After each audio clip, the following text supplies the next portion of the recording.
Welcome to my new blog. I hope you are all fine. আগের পর্বের মধ্যে আপনাদের দেখাতে চলেছি পুরীর সাইট সিনগুলির মধ্যে এক ঐতিহ্যময় স্থান কোণার্ক সূর্য মন্দির, এবং তার সাথে আপনাদের জানাতে চলেছি সেই স্থানটির ঐতিহাসিক খুঁটিনাটি তথ্য।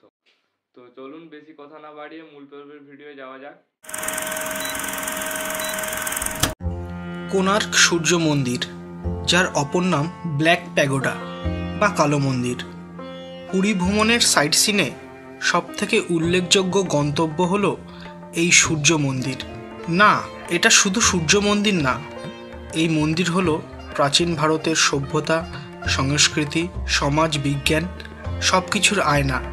বিশেষজ্ঞদের মতে এই মন্দিরের দেওয়াল কথা বলে তার অপূর্ব শিল্পরীতির মাধ্যমে, যার প্রতিটি মূর্তি চিন্তাধারা বর্তমান যুগের মানুষকে নতুন করে ভাবায়।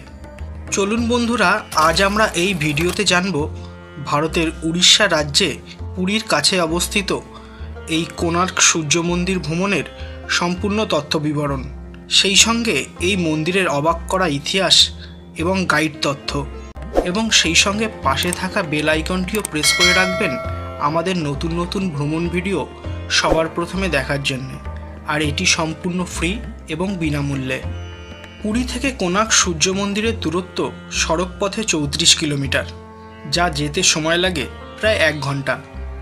পুরী থেকে সম্পূর্ণ গাড়ি বা অটো ভাড়া করে ঘুরে নেওয়া যায় খুব সহজে।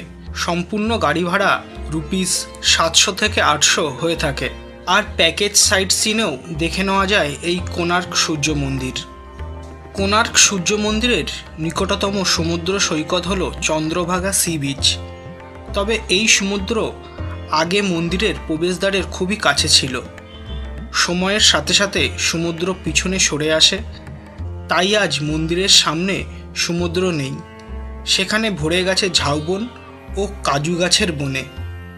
এই চন্দ্রভাগা সমুদ্র সৈকত বা সি বিচ থেকেই শুরু হয় কোণার্ক সূর্য মন্দিরের ইতিহাসের গল্প। 1238 সালে রাজা নরসিংহদেব সূর্যদেবের মহিমা প্রচারের জন্য তখনকার মিত্রাবনে, অর্থাৎ আজকের কোণার্কের স্থানে সমুদ্রের ধারে ভগবান সূর্যের এই মন্দির তৈরি করান।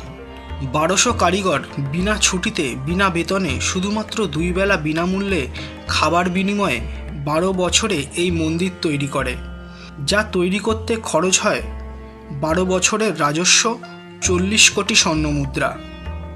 গল্পে গল্পে আমরা পৌঁছে গেছি কোণার্ক সূর্য মন্দিরে। তবে এই মন্দিরের ইতিহাস এবং অদ্ভুত কাহিনী এখানে শেষ নয়, আরও আছে।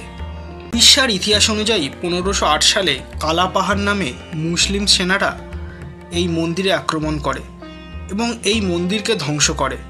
এরপর 1626 সালে তৎকালীন রাজা নরসিমা দেব সূর্যদেবের মূল মূর্তিটি এখান থেকে সরিয়ে পুরীর মন্দিরে রাখেন। এছাড়াও আরও অনেক মূল্যবান জিনিস ও পাথর নিয়ে যাওয়া হয় পুরীর মন্দিরে।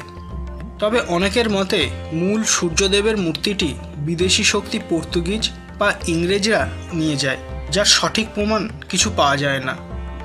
1779 সালে অরুণ কুম্ভ নামে একটি স্তম্ভ এখান থেকে সরিয়ে পুরীর মন্দিরে নিয়ে যাওয়া হয়, যা এখন পুরীর মন্দিরের মূল দ্বার বা সিংহ দরজার সামনে আছে। এরপর মারাঠা শাসনকালে মন্দিরের অনেক অংশ অপ্রয়োজনীয় মনে করে ভেঙে ফেলা হয়। আগে এই কোণার্ক মন্দিরের কাছেই ছিল কোণার্ক বন্দর। মন্দিরের মাথায় থাকা শক্তিশালী চুম্বক, যার দ্বারা আকৃষ্ট হতো সমুদ্রের জাহাজ এবং বিভ্রান্ত হতো সামুদ্রিক জাহাজের কম্পাস, যার ফলে কোণার্ক বন্দরে এসে উঠত এই সমস্ত জাহাজরা। এর ফলে পর্তুগিজ দস্যুরাও এসে উঠত এই বন্দরে এবং তারা মন্দিরের মূল্যবান জিনিস লুট করার সাথে সাথে মন্দিরের মাথায় থাকা শক্তিশালী চুম্বকটিও নষ্ট করে দেয়, যাতে ভবিষ্যতে এখান থেকে যাওয়ার সময় সমুদ্র যাত্রায় তাদের কম্পাসের কোনো অসুবিধা না হয়। 1800 সাল নাগাদ এই মন্দির তার সমস্ত গৌরব হারিয়ে পরিত্যক্ত অবস্থায় পড়ে থাকে। মন্দিরের অনেক অংশ বালির নিচে চাপা পড়ে যায়। মন্দির চত্বর এবং এলাকা ধীরে ধীরে ঘন অরণ্যে ছেয়ে যায়। বুনো জন্তুরা বাসা বাঁধে মন্দিরের মধ্যে। সেই সঙ্গে জলদস্যু ও ডাকাতদের আস্তানাতে পরিণত হয় এই কোণার্ক সূর্য মন্দির, যার ফলে সেই সময় কোনো মানুষ এই এলাকার ত্রিসীমানাতেও আসত না। এরপর 1904 সালে লর্ড কার্জন সাহেবের তত্ত্বাবধানে প্রত্নতত্ত্ববিদরা এই মন্দির উদ্ধার করে। তবে তার আগেই মন্দিরের মূল অংশ বা দেউলটি কোনোভাবে ভেঙে যায়। আসল মন্দির এবং মন্দির চত্বরটি দেখতে ঠিক এই রকমের ছিল। বর্তমানে আমরা যে অংশটি দেখি তা হলো মূল মন্দির বা দেউলের সামনের অংশ জগমোহন বা প্রার্থনা মন্দির। বর্তমানে এই মন্দিরটি ইউনেস্কো ওয়ার্ল্ড হেরিটেজ সাইটের অন্তর্গত। মন্দিরের অবশিষ্টাংশকে ভগ্নাবস্থা থেকে রক্ষা করার জন্য মন্দিরের মধ্যে বালি ভরে মন্দিরের ভিতরকে সম্পূর্ণভাবে বন্ধ করে দেওয়া হয়েছে। কলিঙ্গ ও দ্রাবিড় স্থাপত্য রীতির সংমিশ্রণে তৈরি এই মন্দিরটি ধূসর বেলে পাথরের তৈরি, তাই দূর থেকে দেখে এই মন্দিরকে কালো রঙের মনে হয়। তো ভিডিওর মধ্যে অডিওটি আমার না, তো অডিওর ক্রেডিট দেওয়া রয়েছে ডেসক্রিপশন বক্সে। আজকের ভিডিওটি এখানেই শেষ করলাম, দেখা হচ্ছে পরের ভিডিও। তো ভিডিওটি ভালো লাগলে অবশ্যই লাইক, কমেন্ট এবং শেয়ার করে যাবেন, এবং এরকম ধরনের আরও নতুন নতুন ভিডিওর জন্য চ্যানেলটি অবশ্যই সাবস্ক্রাইব করে রাখবেন।